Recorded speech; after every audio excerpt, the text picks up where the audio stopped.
देखिए हर खबर यहीं पर, सब्सक्राइब कीजिए TV9 भारतवर्ष।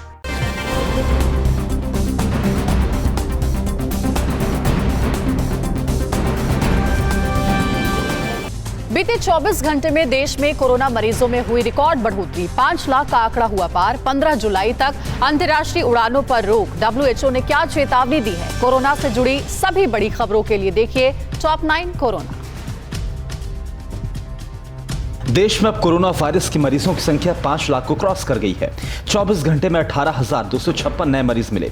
इस तरह से भारत में 5,09,446 संक्रमित हो गए हैं। एक दिन में 381 मरीजों की मौत हो गई है। इस तरह से मरने वालों का आंकड़ा 15,689 पर पहुंच गया है। राहत की बात यह है कि दूसरे देशों के मुकाबले भारत का रिकवरी रेट काफी बेहतर है। यहाँ पर अभी तक 5 लाख मरीजों में से 2,95,917 मरीज ठीक भी हो गए हैं।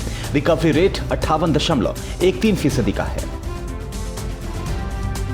तमिलनाडु में कोरोना का आंकड़ा 74,622 पर पहुंच गया है। एक दिन में 3,645 नए केस आए। अकेले चेन्नई में 49,690 केस हो गए हैं। एक दिन में तमिलनाडु में 46 मौतें हुई हैं। इस तरह से यहां पर मरने वालों का आंकड़ा 957 पर पहुंच गया है। तमिलनाडु में 32,308 एक्टिव केस हैं। तेलंगाना में एक दिन में 985 नए केस सामने आए। इस तरह से तेलंगाना में 12,349 मरीज हो गए हैं। एक दिन में 7 की मौत हुई है। इस तरह तेलंगाना में मरने वालों का आंकड़ा 237 पर पहुंच गया है। आंध्र प्रदेश में कोरोना का आंकड़ा 11,489 पर पहुंच गया है, जबकि आंध्र प्रदेश में अभी तक 146 मौत हो गई है। जबकि कर्नाटक में 11,005 केस हैं और 180 लोगों ने अपनी जान गंवाई है। गुजरात में कोरोना संक्रमण के मामले काफी तेजी के साथ बढ़ रहे हैं। गुजरात में एक दिन में 580 केस मिले। इस तरह से गुजरात में अब कोरोना के कुल 30,158 मरीज हो गए हैं, जबकि 1,772 मरीज अपनी जान गंवा चुके हैं। गंभीर हालत को देखते हुए स्वास्थ्य मंत्रालय के संयुक्त सचिव लव अग्रवाल के नेतृत्व में केंद्र की टीम ने अहमदाबाद के दरियापुर एरिया का जायजा लिया और उसके बाद मुख्यमंत्री विजय रूपाणी के साथ बैठक करके सिविल अस्पताल की स्थिति के बारे में विचार विमर्श किया। अकेले अहमदाबाद में 20,000 से ज्यादा केस हैं। राजस्थान में 24 घंटे में 364 नए केस सामने आए। इस तरह से अब राज्य में 16,660 संक्रमित हो गए हैं, जबकि 3,218 एक्टिव केस हैं। जयपुर में 3,206, जोधपुर में 2,605, भरतपुर में 1,480 और पाली में 1,065 पॉजिटिव केस हैं। जबकि राजस्थान में अभी तक इस बीमारी से 380 लोग जान गंवा चुके हैं। असम में कोरोना के बढ़ते मामले को लेकर गुवाहाटी में 28 जून की रात से पूरी तरह से तालाबंदी रहेगी। फार्मेसी, अस्पताल और सीमित स्टाफ वाले बैंक को छोड़कर राशन की सभी दुकानें बंद रहेंगी, जबकि राज्य में बाकी जगहों पर शनिवार और रविवार को शाम 7 से सुबह 7 बजे तक कर्फ्यू रहेगा।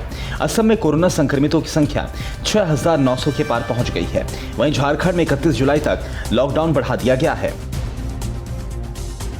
अंतर्राष्ट्रीय उड़ानों पर लगाई गई रोक 15 जुलाई तक जारी रहेगी। DGCA ने इंटरनेशनल एयर ट्रैवल सस्पेंड किए जाने के बारे में जानकारी दी। DGCA के आदेश के मुताबिक इस फैसले का असर अंतर्राष्ट्रीय कार्गो फ्लाइट्स और विशेष उड़ानों पर नहीं पड़ेगा। उधर रेलवे ने भी साफ कर दिया है कि मौजूदा हालात को देखते हुए निकट भविष्य में सभी ट्रेनें चलाना संभव नहीं है। हालांकि स्पेशल ट्रेनें चलती रहेंगी। WHO के प्रमुख डॉक्टर टेड्रोस एडनम गैब्रेसियस ने दुनिया को आगाह किया है कि भले ही यूरोप में कोरोना वायरस की महामारी का प्रकोप कम हो रहा है, लेकिन वैश्विक स्तर पर इसकी स्थिति और खराब होने वाली है। अगले सप्ताह तक कोरोना संक्रमितों की संख्या 10 मिलियन और मरने वालों का आंकड़ा 5 लाख तक पहुंच सकता है।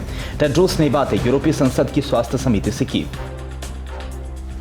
दुनिया भर में कोरोना संक्रमित मरीजों का आंकड़ा 98,84,000 के पार पहुंच गया। 4,95,000 से ज्यादा लोग इस बीमारी से जान गंवा चुके हैं। अमेरिका में 1,27,000 से ज्यादा तो ब्राजील में 55,000 से ज्यादा मौतें हो गईं। वहीं पेरू, चिली और मेक्सिको में संक्रमण के मामले तेजी से बढ़ रहे हैं। अमेरिका के टेक्सास में रीओपनिंग प्रक्रिया रोक दी गई है। यहाँ कारोबार खोलने के 55 दिन बाद कोरोना के कई मामले सामने आए, जिसके चलते गवर्नर ग्रेग एबॉट ने घोषणा की।